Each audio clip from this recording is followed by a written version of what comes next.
He was enslaved for over 30 years of his life. He never commanded an army until he was in his 40s. And by the time he died, he had built the force that would defeat Napoleon Bonaparte, the most powerful army in the world. This is the story of Toussaint Louverture, and it starts with the most profitable colony on earth. Saint-Domingue, what we now call Haiti, was the crown jewel of the French Empire. Sugar, coffee, indigo. By 1789, the exports from this single colony were worth more than the exports of all 13 United States combined. It outproduced every other colony in the Americas by more than double, including Jamaica, Britain's most profitable colony. It outproduced the entire silver and gold economy of the Spanish Empire nearly 2 times over. This one island accounted for roughly 2/3 of all of France's foreign trade. That wealth was built on the backs of enslaved African people. Over the life of the colony, French planters forcibly imported close to 800,000 Africans into Saint-Domingue, almost double the number brought to all of North America combined. And yet the enslaved population at any given moment never reflected that staggering number because of how the system was built to operate. Planters did the math and decided it was cheaper to work a person to death within a few years and import another one than to keep anyone alive long term. This wasn't neglect. It was a business model. Then, in August of 1791, they rose. Thousands of enslaved people organized in secret, coordinated across plantations, and rose up in a single night. Within weeks, the northern plains of the colony were in flames. It was the beginning of the only successful large-scale slave revolt in recorded history, the only one that ended not in suppression, but in a nation. It wasn't a clean start.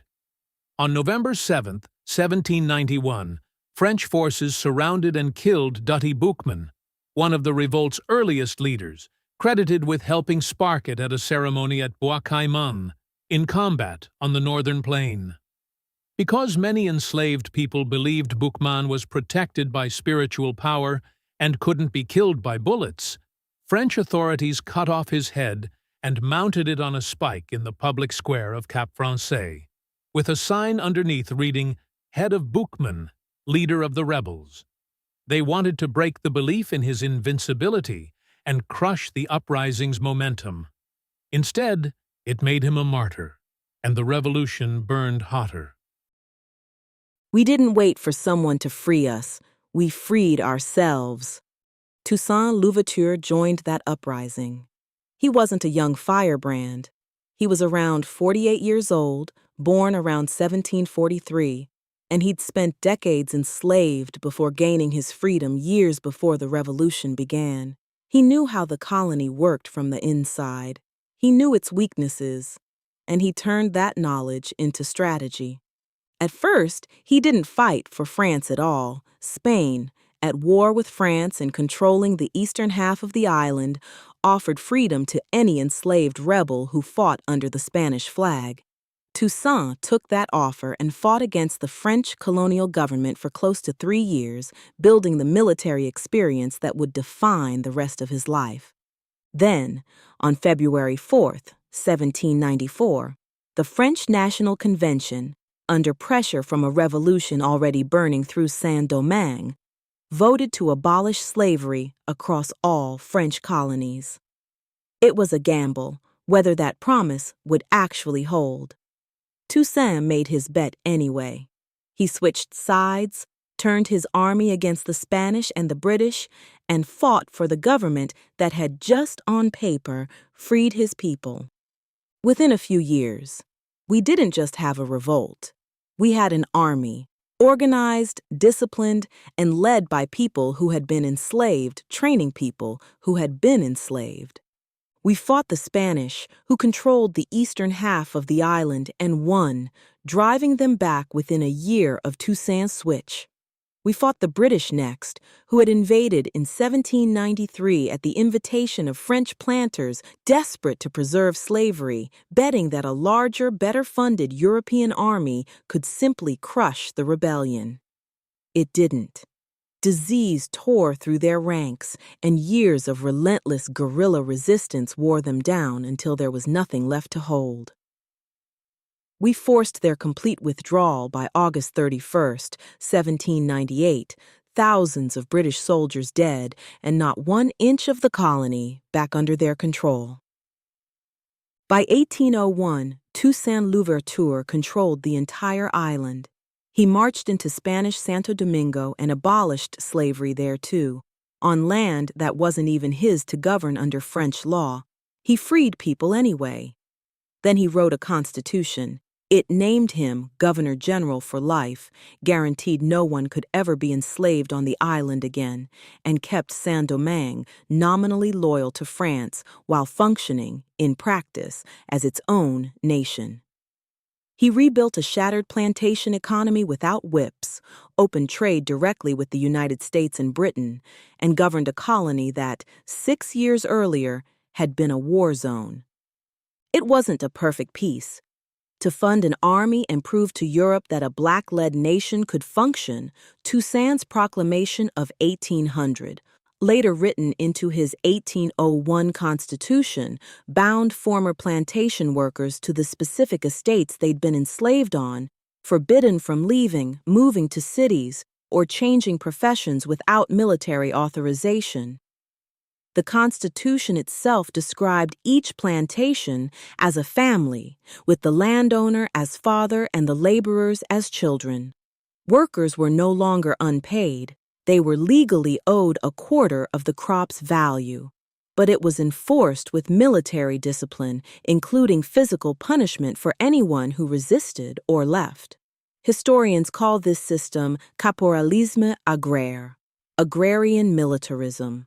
Many of the people who had just won their freedom saw it as slavery under a new name. In 1801, that resentment exploded into open revolt, led by Toussaint's own nephew, Moise, a rebellion Toussaint put down himself. Freedom and governance, it turned out, were not always the same fight. An enslaved man built an army that beat 2 European empires and then built a government. That's not a footnote in someone else's history. That's the headline. Napoleon Bonaparte had other plans. By late 1799, Napoleon had seized power in France. He wanted Saint-Domingue's wealth back under full French control, and he wanted slavery restored across the empire. In December of 1801, he sent one of the largest expeditionary forces France had ever assembled across the Atlantic. An initial fleet of roughly 20,000 elite European troops under his brother-in-law, General Leclerc. Over the next 2 years, Napoleon kept sending more. By the time the campaign ended, somewhere between 65,000 and 80,000 French, Polish, and German soldiers had been poured into this one island. More than 50,000 of them never left it, killed by yellow fever, and by the war, Toussaint's forces refused to stop fighting. Toussaint's generals didn't meet them with open battle first. They burned their own cities. Rather than hand Leclerc a functioning port to use as a base, General Henri Christophe set fire to Cap Français on February 4, 1802, and retreated inland, choosing ash over surrender.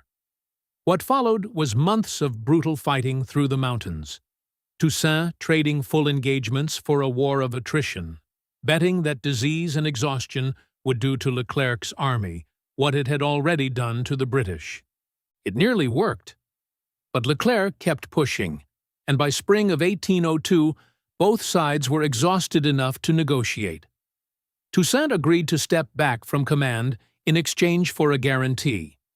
His officers and the people who had fought under him would be left alone. France agreed. He retired to his plantation. The peace lasted about a month. On June 7, 1802, French officers invited him to a meeting to discuss a private matter, under a flag of truce. It was a trap. He was arrested on the spot, put on a ship, and deported to France. He was imprisoned in a fortress in the Jura Mountains, in brutal cold, without adequate food or clothing. He died there in April of 1803, never freed, never returned home, and never told that the fight he started would succeed. On June 7, 1802, before he was taken, he said, "In overthrowing me, you have cut down in Saint-Domingue only the trunk of the tree of the liberty of the blacks. It will spring up again from the roots, for they are numerous and deep." He was right. The army he built didn't die with him. Jean-Jacques Dessalines, one of the generals Toussaint had trained, picked up command and kept fighting. Napoleon's forces were already being devastated by yellow fever and relentless resistance. In November of 1803, we defeated the French at the Battle of Vertières. On January 1st, 1804, independence was declared. Haiti became the first nation in the modern world born from a successful slave revolt, and the second independent nation in the Americas. Napoleon Bonaparte, the man who conquered most of Europe, could not conquer the army built by a man he left to die in a French prison cell. We built that army. We trained those generals. We beat Napoleon's empire, even after he took the man who started it all away from us. That's not a story about victims, that's a story about builders.